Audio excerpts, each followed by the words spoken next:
मेरा रिजल्ट बाद में आया था और मेरी जॉब पहले हो गई। मैं सिर्फ चंद बातें यहाँ पर करूँगा क्योंकि टाइम की भी किल्लत है और फनकार भी हमारे पास बैठे। तो सबसे पहले तो मैं तमाम जो ऑडियंस बैठी है इसका शुक्रगुजार हूँ और स्टेज सेक्रेटरी साहब का भी शुक्रगुजार हूँ कि जिन्होंने इतनी मसरूफियत के बावजूद भी मुझे टाइम दिया और मुझे अपने ख्यालात का इजहार करने का मौका दिया। देखें जी, हमारी कम्युनिटी जो है माइनॉरिटी कम्युनिटी है और पसमानदा कम्युनिटी है। हमारे जो बच्चे हैं अक्सर उनके पास मतलब ये एलिगेशन होता है, ये बहाना होता है कि हमारे पास पढ़ने को पैसा नहीं है या हमारे पास रिसोर्सेज नहीं है। देखिए, अगर आपके अंदर मेहनत करने की जुस्तजू है ना, अगर आप जिंदगी में कुछ करना चाहते हैं तो रास्ते खुद ब खुद बनते जाएंगे। मैं अपनी हर तकरीर में जहाँ पर मुझे इनवाइट किया जाता है, जहाँ पर मुझे कुछ बोलने का मौका दिया जाता है, तो मैं अपनी कोशिश करता हूँ कि हर एक तकरीर में ये मैसेज दूँ कि अगर आपके अंदर कुछ करने का जज्बा है और आप अपनी जिंदगी बदलना चाहते हैं तो ऊपर वाली ज़ात आपका ज़रूर साथ देगी। देखिए, मैं केमिकल इंजीनियर हूँ और मैंने जब अपनी डिग्री कंप्लीट की, मेरी डिग्री उस टाइम रिजल्ट नहीं आया हुआ था और मेरी जॉब पहले हो गई।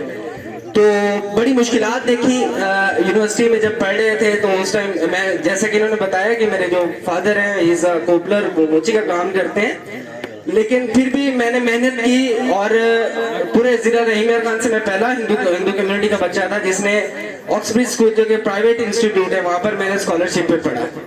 उसके बाद मैट्रिक करने के बाद मैंने एफएससी भी उधर से की, उन्होंने स्कॉलरशिप दी और जितनी भी एक्सपेंडिचर्स थे, मेरे जो खर्चजात थे, वो सारा कॉलेज बर्दाश्त करता था।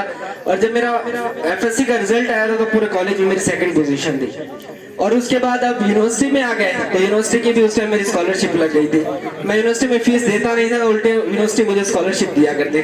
तो इस तरह करते करते 4 साल गुजर गए और 4 साल के दौरान मेरा यूरोप में भी एडमिशन हुआ, हंगरी में। उस टाइम कोविड आ चुका था तो सारा कुछ प्रोसेस हो गया, मेरा इंटरव्यू भी हो गया, लेकिन एट द एंड अनलकीली मैं नहीं जा सका और इधर पढ़ता रहा। मेरा पंजाब यूनिवर्सिटी लाहौर में भी एडमिशन हुआ, यूआईटी लाहौर में एडमिशन हुआ, लेकिन बस वो खर्चा बर्दाश्त नहीं कर सकता था तो इधर ही ले लिया। तो इधर 4 साल पढ़ा और 4 साल स्कॉलरशिप पे पढ़ा। मैंने ट्यूशन्स पढ़ाई क्योंकि मुझे पता था कि यूनिवर्सिटी के खर्चे जो है उसको निकालने के लिए मुझे कुछ ना कुछ काम करना पड़ेगा। तो एट ए टाइम मैंने 3 ट्यूशन्स पढ़ाई। सुबह मैं 8 बजे जाता था और शाम को 4 बजे छुट्टी होती थी और 4 बजे के बाद मैं सीधा घर नहीं आता था, मैं ट्यूशन पढ़ाने चला जाता था। तो इस तरह करके मैं रात को 10 बजे आता था, जब घर आता था उस टाइम सारे सोए हुए थे और जब सुबह निकलता था उस टाइम भी सारे सोए हुए थे। तो इस तरह से मेहनत कर कर कर करके एक स्टेज पे पहुंचे। फिर जब मेरा डिग्री कंप्लीट हुई तो भगवान की कृपा से मैं गोल्ड मेडलिस्ट था। पूरी यूनिवर्सिटी में मैंने टॉप किया और गवर्नर साहब ने मुझे गोल्ड मेडल दिया। तो मैं कहना ये चाहता हूँ आप लोगों से, अगर आपके अंदर जुस्तजू है ना कुछ करने की तो बस करते जाए, मेहनत करते जाए। देखिए, जो माँ बाप आपको कहते हैं ना, मेरा यूआईटी लाहौर में हुआ एडमिशन, पंजाब यूनिवर्सिटी में हुआ, पूरे पाकिस्तान से 50 सीट्स होती है पंजाब यूनिवर्सिटी में और मेरा मेरिट पे हुआ उस टाइम एडमिशन पंजाब यूनिवर्सिटी में, लेकिन मैं नहीं गया। मेरे पेरेंट्स कहते थे आप इधर ही करें, मतलब ख्वाजा यूनिवर्सिटी में ही करें।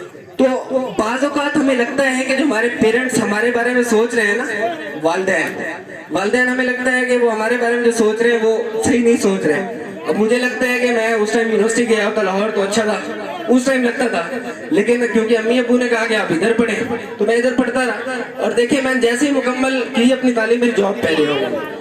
तो बाज़ औक़ात पेरेंट्स अगर उनके उस टाइम फैसले गलत भी हो ना तो कुदरत उनको लग जाती है कि उनके जो फैसले लिए हुए उनको सही साबित करें, माँ बाप की खिदमत करें और अपने उस्ताद कराम का बहुत इज्जत करें। ठीक है, मैं अभी भी कहता हूँ और मैं इस बात को कभी जुटला नहीं सकता कि अगर मैं इस लेवल पर पहुंचा हूं तो उसमें मेरे टीचर्स का बहुत रोल है। उन्होंने मुझे अप्रिशिएट किया। इवन कि अभी भी अगर मुझे कोई काम होता है, माइनॉरिटीज के भी मैंने कई एडमिशंस करवाए उधर ऑक्सब्रिज में और इसके अलावा हमने माइनॉरिटी की एक सीट भी मुख्तस करवाई ऑक्सब्रिज कॉलेज में। तो अपना जहां पर भी रहे अपना मुकाम बनाए और अपने टीचर्स की रिस्पेक्ट करें दिलो जान से। तो मेरी जो कामयाबी है उसका जितना भी मतलब मैं जो चेहरा अगर रखना चाहूँ किसी एक पर्सनैलिटी की, सबसे ज़्यादा जब आप किसी तरक्की पर पहुंच जाते हैं तो आपको लगता है कि मैं पहुंच जाऊँ, लेकिन उसके पीछे भी बहुत सारे लोगों ने कुर्बानी दी होती है। आपके पेरेंट्स हैं, आपके दोस्त हैं, आपके टीचर्स हैं, तो बहुत सारे मेरे पीछे भी ऐसे बहुत से लोग जिन्होंने बहुत ज़्यादा सपोर्ट किया और सपोर्ट कर करके हम यहाँ तक पहुंचे। तो अपने टीचर्स, अपने पेरेंट्स जैसे वो कह रहे हैं करते जाए, खुशी उनकी खुश होकर खिदमत करें, दिल से खिदमत करें, तो फिर आपकी जो कुदरत है ना वो आपका साथ दे। तो मेरी जो कामयाबी है, मैं अपने माँ बाप, अपने असातिज़ा कराम का अपना जो कामयाबी का सर है उनके सर पर रखना चाहूँगा।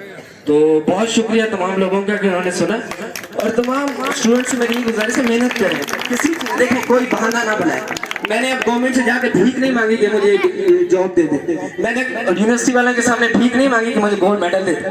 देखिए मैंने मेहनत की, मैं डिजर्व करता था, मैंने मेहनत की, और उसके बाद जब मैंने टेस्ट दिया, इंटरव्यू दिया, तो उसके बाद मेरी सिलेक्शन हुई ना, एक पूरा प्रोसेस है। तो आप मेहनत करें, आप दिलो जान के साथ करें, माँ बाप की खिदमत करें, तो कामयाबी आपको जरूर मिलेगी। बहुत शुक्रिया, थैंक